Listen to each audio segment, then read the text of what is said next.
It's Halloween night in Haddonfield, when terror is supposed to be fun. So do you remember what happened with Michael Myers last time? Yeah, they locked him up and set him on fire, but then they didn't wait to make sure he was dead. Yeah, so guess what? He's not. What?! You can't kill the boogeyman.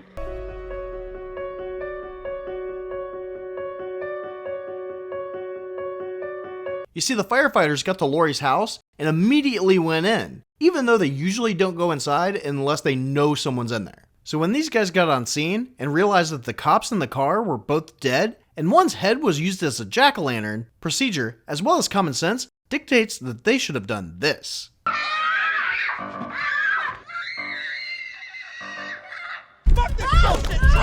But they don't do that. Instead, this one dude conveniently falls into the basement that Laurie purposely made into a death trap you can't escape. Well, whoever's in here sure wasn't getting out. But he finds that Michael was hiding in a fireproof gun closet that she made big enough for a person to stand in for some reason. Because that is the law. So Michael kills that firefighter and then goes outside to kill some more. This creature is the bringer of death. He will never eat. He will never sleep. He will never stop. And this all happens while Laurie, Karen, and Allison are getting to the hospital because Laurie needs surgery, from getting stabbed. You're not fine. You had a knife in your fucking stomach. But while she's in surgery, Karen goes off on her own to be sad. But you'd think that she wouldn't want her daughter who was almost killed out of her sight. And you'd think that the daughter would need some consoling after seeing her friend skewered and finding out that her dad is dead. He's still alive. And we also find out that Annie's dad's a guard at the hospital. And his boss must be a real asshole making him work on the anniversary of his daughter's murder. Compassion's overwhelming, Doctor. But he has no idea that Michael's out. We know that the police were trying to keep it quiet, but Laurie knew it right away, and she could have easily just made some phone calls to let the other people who were traumatized by that night know. Or maybe she just knew that they would all be together celebrating like idiots. They are friends with that crazy lady that almost got killed by Michael Myers. Turns out, they get together every year and just be a buzzkill to everyone trying to have fun, even if it is a crappy open mic night. I think I'll break off with my girlfriend. But I think Tommy's hoping that after 40 years and enough alcohol, Lindsay might finally see him in a romantic way and forget that he did this. But he invites Lonnie and Marion to come along too, just so it doesn't look obvious. Then you rip my clothes off, then we rip Lindsay's clothes off. Yeah, I think I got it. When did Lonnie see him? I thought that Dr. Loomis scared him away. Hey, Lonnie, get your ass away from there.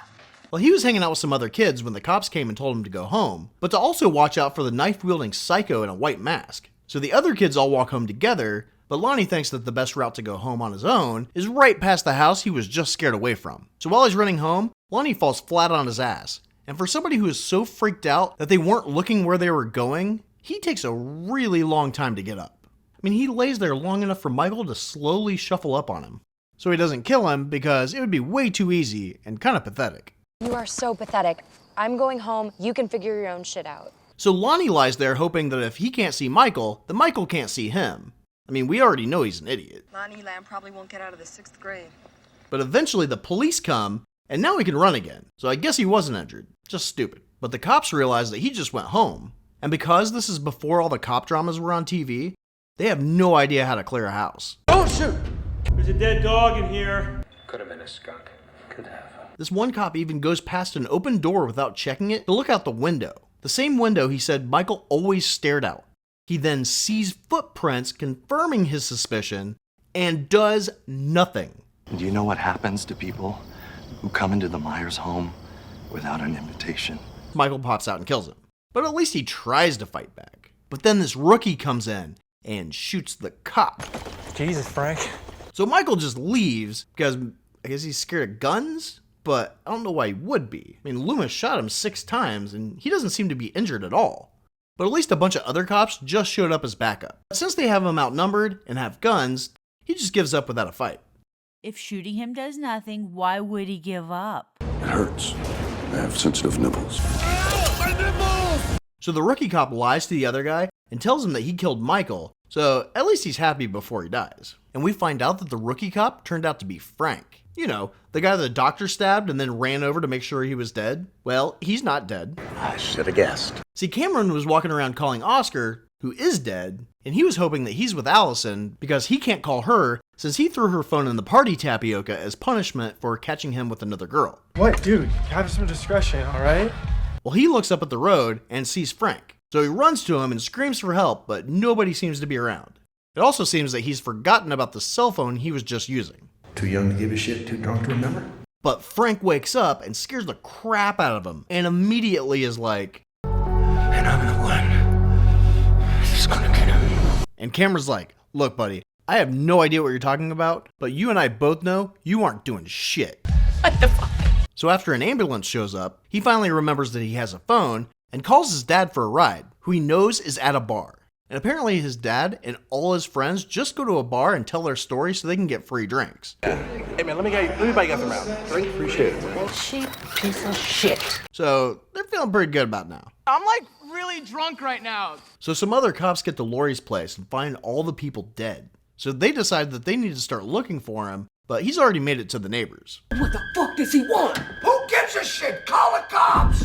So Michael's in the bathroom that's on their porch, in case the mailman needs to take a shit. But when the old man sees him, he locks him outside on the patio, but Michael just comes through the window. So the cemetery caretaker who just found out about Michael Myers earlier this day is now being attacked by him. But Sandra might be just as paranoid as Laurie, because she has way too many locks to open before Michael comes in. So she grabs a knife. Michael's like, I was gonna use that. So he grabs a fluorescent bulb, and she just sits there while he comes over and slowly stabs her. He then brings her husband into the kitchen and stabs him with all the knives. Why would he do that? Well, we know he likes to pose the bodies, but come on, they all can't be masterpieces. That's some artistic shit. Well, at least until he finds one he likes. I like your knife, I'm keeping it. That was my favorite knife. Back at the bar, everyone's finding out about the murders in town, and even though they know about the gas station murders, the bus crash, and now these murders, they're still not sure if it's Michael. We don't even know if he was on the bus. Tommy, you're so paranoid. Tommy thought it was him when it was just the gas station murders, but everyone else is like, people get murdered around here all the time. Stop worrying, it's not that guy. I've lived here my whole life. This was a safe place and now it's not anymore. But apparently since the news only has his face and hasn't said his name, there's still a chance it's just another psycho killing people in Haddonfield on Halloween. The news is even drawing parallels between his last murder spree. They also interview a child with no parents in sight and inform everyone that his babysitter was killed. So I really hope that her parents had the TV off. So this couple noticed that all the murders took place in homes on their street. So they're like, wow, it is clearly not safe to be out and we should go back to our home on that street. But since they're super worried about safety right now, this dude immediately ditches his wife. What's wrong with you? Because he's got a bad habit of forgetting his stethoscope. I need it. Let me get it. I'll be right back. And she is so freaked out that she doesn't even notice her windows are fogged up. And even if she did notice, she doesn't check the back seat until she gets in. And of course, there is somebody in the back seat, but I'm really not sure how they got in considering we see her unlock the car. He's in the backseat. Michael Myers is in the backseat. Go look. Go look. Hell no. So she runs back and tells everybody there's somebody in her back seat. And Tommy's like, okay, this is your moment, Tommy. Lindsay thought you were a pussy for the last 40 years. It's go time. So knowing that Michael Myers has survived being shot multiple times, Who had a power beyond any mortal man. he grabs a baseball bat. So a big group gets together and they're all heading out to the parking lot. Yeah, let's get him. But then they realize that he might have supernatural powers, so they just kind of back off and let the dude with the baseball bat go on his own. Like, oh, we got you back, bro. Nobody believes me. And as Tommy approaches the car, the driver needs to find the right radio station so he can drive off. Which, of course, nobody anticipated the running car would do that, but it immediately crashes. God's sakes, he can't drive a car. Turns out it was the other escaped nut job. Well, everybody else on that bus could have been just as dangerous as Michael. 2 of them were checking their emails at a local library. Most of them minor offenders, mental patients. Just found 3 of them holding hands chasing butterflies at a flea market off the 220. We then go to Michael's old house, where we meet Big John and Little John. And the older and taller one is Little John, so I can only assume that they're referring to penis size. I'll check. But some kids prank them, and they give them a history lesson on Michael, and they don't give a shit. They just wanted the candy. We're not even scared. So Frank finally gets to the hospital, and the cops question Allison and Karen. But these ace detectives don't take their clothes as evidence, and just let Karen walk around in that stupid Christmas sweater. My suggestion is termination. Karen tells him that he's totally obsessed with her mom, and now her husband's dead, and we're in danger because of her. She put us in his path. But Allison is telling him it's the doctor's fault they were in danger. How did he know how to find your grandmother? They communicate the precise location by shaking their butts. And doesn't bother to say that the doctor attacked Frank, not Michael. Guess she figures the doctor's dead anyway, and she sees Frank's alive, so he'll probably tell him. They're also told that Michael's still alive, and Karen tells the cops to stop looking for the murderer because she is 100% dead-ass sure he is just gonna show up to the hospital to kill Laurie. It's not about you. At the same time, Cameron finds Allison and invites her to go on a boogeyman hunting date, and she doesn't need to worry about being out past curfew since his dad is gonna chaperone. Chaperoning taking his kid to murder a mental patient. Total father of the year. You fucking dummy, you brought your kid to the belly of the beast. And she's all, that is the most romantic thing anyone has ever done. Instead of saying, Shot him in the face. Burned him alive. And he's still alive, but you have guns. I'm sure we'll get him this time. That ought to kill him. Karen comes over, and Cameron tells her that her daughter's gonna join the angry mob. She what? I'm going with them. Fuck that. And she says, no, you can't go hunt a person with your boyfriend. Now please, just go sit next to your grandmother, who is definitely 100% the person he wants to murder tonight. Totally. So Allison goes into Laurie's room, but only to give her the knife she stabbed Michael with earlier. And then she meets up with Cameron and all these other people who have been drinking all night. I had a reputation. Right. And I guess everyone's using the hospital as a recruiting ground because everyone just starts showing up for no apparent reason. Why would I tell her to come here? Why am I here? The couple from earlier are actually medical professionals. I'm a doctor, my husband's a nurse. And they think that the best way for them to help is to go out hunting instead of, helping the injured people inside. I've never fired a gun before. But it might be because he doesn't want to see his creepy boss. I thought it was gonna be like a holiday pizza party with a bunch of coworkers, not an orgy. With a punch, got the Mathis in the face. And because the small army that's in the hospital parking lot wasn't enough, Tommy goes out recruiting for more people. Now listen, boys, there's strength in numbers. While Lonnie and the kids just drive around telling people to go back inside. Tommy's trying really hard to seem tough, but... Man, I had an altercation with Mars about an hour ago, but he escaped. Lindsay, Marion, and the couple see some kids on a playground, so Lindsay goes out alone to tell them to go home. There's strength in numbers. And it's the same little shits that pulled a prank on the Johns, but one of them is missing. And they don't believe Lindsay because the Johns scared him earlier. But they've actually been seeing Michael for a while, but thought it was totally okay for their friend to go off on their own. But then they see him again, sitting really far away next to Lindsay's car. I'm not a pervert. Is that Dennis's mask? So obviously everybody inside the car is doing a very good job of keeping an eye out. And that's when the kids finally understand that they're actually in danger, drop everything, and run away. I'm honestly surprised that they're even still out, considering that Laurie pulled a gun on him earlier. It's not a big deal. That is a very big deal. But Marion eventually notices, and I guess Michael recognizes her, because he pulls the same moves on her that he did 40 years ago. Subtle, isn't he? Marion shoots at absolutely nothing, but manages to break windows, making it easier for Michael to grab them. And the couple just wants to run, but can't. And while this is happening, Lindsay collects all the loose bricks from the playground, because, those are always just laying around. And when Marion has Michael dead to rights, she doesn't realize that she ran out of bullets stupidly shooting the windows. So once Michael's stabbed Marion enough times that you know she's dead, this dude finally remembers he has a stethoscope. But that doesn't work out too well. And after they're both dead, his wife comes back with a gun, but Michael doesn't seem too worried about that. Gimme. I shot this shit before. So Lindsay comes up and hits him with the bag of bricks. Big tough buddy boys got throw bricks, huh? But he just starts strangling her. Little Lindsay Wallace won't know when to hit her. But she gets away and knows all she has to do is run and not fall down. And for once, someone can successfully hide. And Michael's like, that's why I like killing people in houses. They always forget how to open doors. So Lonnie, Allison, and Cameron get to Lindsay's car at the same time as Tommy, and they decide to split up into groups of 2 to go look for him. There's strength in numbers. They immediately start yelling for the one person still alive. Lindsay! Lindsay! And I guess they realize they aren't supposed to know she's dead yet, so they start yelling for Marion too. Marion! Marion! And just like us, they didn't bother to learn the couple's names. They find their bodies, but not Dennis's. Maybe he didn't have enough mass, so he just threw his body in a bush. But my bet is that a skunk took him. Could have been a skunk. Could have. Lindsay tells him that she saw his face, and they act like this is a big deal. It's not a big deal. That is a very big deal. but any of them could have gone to the loony bin and seen him in person for the last 40 years. And Allison already saw it earlier that night in the car. He is so sexy, it's a little too much to take. What she should have said is, if you take his mask off, it distracts him and you can get away. But this is the second time he stopped strangling somebody to fix his mask. If you don't, it's your funeral.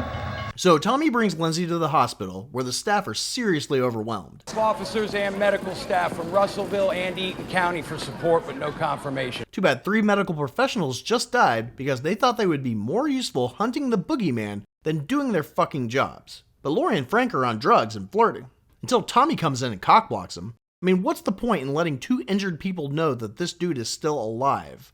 Way to kill the mood, Tommy. I mean, you can't walk all over town breaking hearts. Hey, all right? Listen. He then goes and gets all the people at the hospital worked up, thinking that they can kill Michael. Evil dies tonight! Evil dies tonight! Evil dies tonight! Evil dies tonight! They took our yams! And now that Laurie knows Michael's still alive, she thinks she can kill him too. So she steals Frank's painkillers and beelines to the hazmat trash, guessing that somebody would have moved the bloody knife wrapped in a bloody shirt to the chair and that Karen would throw it away. So over this huge crowd, Tommy, Laurie, and Karen all hear this guy meekly asking for help. They also hear a few people murmur that they think it's Michael. Now, considering that he's talking, and by all accounts has not uttered a word, that should be your first big clue it's not him. Then you have the fact that he's not towering above everyone and murdering them. But none of that stops him from chasing this little hobbit of a man throughout the hospital. Laurie and Karen actually get a good look at him, realize it's 100% not him, and for some stupid reason, don't use the intercom at the nurse's station right next to them to let everybody know. because we didn't think of it. But they probably wouldn't have believed Karen anyway because of her stupid fucking Christmas sweater. So my mom's a liar. So this bloodthirsty-ish mob is chasing this dude everywhere. Karen ends up locking this guy in a hallway where nobody can get to him, but because he doesn't want the crowd to get him, he just goes ahead and jumps out the window. Or maybe somebody just didn't have their shoelaces tied. Mr. Tovoli here has a fixation for such things. And even after seeing this dude, Tommy still thinks it could be Michael. The sight of him across the street freaked you out back then. If you would have saw this dude, you would have just thought it was another kid. So I'm not sure how anybody thinks these people look like. So now this entire crowd is responsible for this man's death because they thought he was somebody else. And I can just see these people being all like, well, I didn't know. You'd think that they'd want to be 100% sure before they try to murder somebody. Well, you should. Frank tells Laurie that Michael isn't obsessed with her, and it's all his fault that Michael's still alive. See, after killing his coworker, Frank stopped Dr. Loomis from shooting Michael point blank in the back of the head. Everyone else wanted to kill him, but since this one rookie didn't want to, they're like, maybe he's right. Hey, nobody's getting anybody. Stop scaring each other. So while the town was out killing fake Michael, real Michael went home. He knocks on the back door, but Little John takes too long to answer, so he runs around to the front. Why do they do it? Goddamn kids. But then he sprints to the back again and sneaks in. Someone's in our house, and it's not a child. And Big John is taking this very seriously and strips down to his underwear for a fight. He even puts down his weapon that would give him some distance between his attacker and picks up a knife that's used to cut soft cheeses. Oh, I'm so scared. But see, these guys actually watch cop shows because they do a better job of clearing this house than the cops did before. But apparently not good enough because Michael gets Big John. And Little John could have escaped, but he goes and ruins Michael staring out the window. What's the deal with the staring? Oh, the cop that died in 78 said that as a kid, Michael would just stare out his sister's window. So he probably killed her because she wouldn't let him do that anymore. So apparently all these people have died because they're getting in his way of going home and staring out a window. But in the first story, he stared at Laurie out the front door, not the window. And if that's all he wanted, he could have just stayed there all day, and Dr. Loomis would have found him when he showed up with the sheriff. Well, if that's all he wanted, why would he go into random houses and kill people? Well, just because he wants to go home doesn't mean he can't make some pit stops along the way. So Lonnie figures out that that's where he's going, but instead of calling everyone, they decided to just go by themselves. Strength in numbers. Well, why haven't they run into any of the other people that are supposed to be looking for Michael? Because everybody else is at the hospital. But Tommy's convinced Karen, pretty much by being wrong about everything, that she needs to come out and hunt with them. So when they get there, Lonnie finally realizes that taking your kid to find a serial killer is not good father-son bonding time. so he goes in alone. Strength in numbers. And now that he's sure a crazy psycho killer is in there, he finally gets the courage to go inside. Idiot. He's gonna get you. He's gonna get you, Lonnie. He's gonna get you. The kids don't want him to go alone, but they don't bother to say, hey, why don't we call and wait for the other people Tommy recruited? Don't get murdered, Lonnie. But then they hear a shot. Get away from me! Leave me alone! And immediately go inside. And surprisingly, these kids do a better job of clearing the house than the cops did too. They find the Johns, and we find out that Michael is crap at photo recreations because he switches their positions. I'm sorry, but it's really hard for me to believe that Michael went through their record collection to stage this, because this was not playing earlier. And Allison forgets about Cameron's dad because she wants the knife instead of the gun. But Cameron does remember his dad and goes off alone. Strength in numbers. He finds him. Dude, you okay? But before he can figure out how Michael got him up there, he's attacked. But then Allison remembers the whole let's stay together thing right before Cameron gets stabbed. And it's a good thing she grabbed the knife because he gets the gun away from her like really easy. But then she stabs him and is like, so how do you like it? Which of course he doesn't, so he throws her down the stairs and breaks her leg. So Cameron takes the time that the psycho is distracted to take out the knife and bleed more instead of, shooting him. And it doesn't work out too well for him. But now that they're both injured, Michael gets to play a little. That ought to kill him. And Allison is all, Motherfucker! but Michael's like, you need to wait your turn. Kids are so impatient these days. He then starts down the stairs, even slower than usual, because there's no rush. Her leg's broken. Bonnie and Clyde with a twist. Classic. You know how it ended, right? Their story ended a little Yes, bit. hopefully. Yes, with the bullets and the bleeding. Yeah. So he just kills Cameron. But see, he had to stop and kill Cameron to give Karen enough time to save Allison. Which she does, and she's the only one to single-handedly knock Michael Myers flat on his ass. So apparently all those years of training are actually paying off. But this badassery is completely ruined by her stupid fucking Christmas sweater. Do not talk no shit about that woman. She will fuck you up. But when he's down, she doesn't go to her daughter to check on her. Instead, she takes his mask, figuring he'll just get back up. Your mask? Come and get it! Didn't she leave with Tommy? He's played by his own game. The element of surprise. So he thinks you're going one place, then you pop up someplace else. So she's like luring him outside with the mask, and he's totally taking the bait. She takes him a whole block away where the angry mob's waiting. It's a trap. It's a trap! And everybody finally has the idea, let's all attack at once. But they are nice enough to let him put his mask back on. It's Halloween. Everyone's wearing a mask. And apparently these people just showed up with whatever weapon they could find. Rocks, belts, pipes, cans, bricks, bats, clubs, chains, bottles, knives, guns. But if this really happened in the Midwest, at least a tenth of these people would have their AR-15. And another 50% of these people would have borrowed the other 10%'s backup AR-15s. You have a permit for all these? Some of them. And it would have been an absolute bloodbath of them shooting each other on accident. Just because your intentions are good doesn't mean things always work out. So this one guy, after having his gun arm severely slashed open, still has the strength to pull the trigger multiple times. But I guess they decided as a rule that once he's down, they can only hit him instead of stabbing or shooting him. And Michael looks really weak, so Karen takes his knife and stabs him in the back. And Tommy's like, whoa, that is a low blow. Totally against the rules. So she goes back to check on Allison, and the cops and ambulances are there. But none of these people care what's happening a block over. And that's because they're going to let old Sheriff Brackett get the kill. When they arrested Michael that night, I was telling my wife that my daughter was killed, so I wasn't there to put a bullet in his brain like we should have. But it turns out, all Karen did was give Michael his knife back. You get hurt, hurt him back. You get killed, walk it off. Tommy dog gonna fuck him up. So now it's Tommy's turn to fight. That's the little asshole kid from across the street. And his plan of attack goes completely backwards. You rip his mask off, look him in the eye. Swing on Huckleberry here. Say night-night. Well, even though it's a crime scene, Karen goes up to his window, and Michael comes up behind her and stabs her for taking his spot, and disrespecting his favorite holiday with her stupid frickin' Christmas sweater. Do you know that I pray every night that he would escape?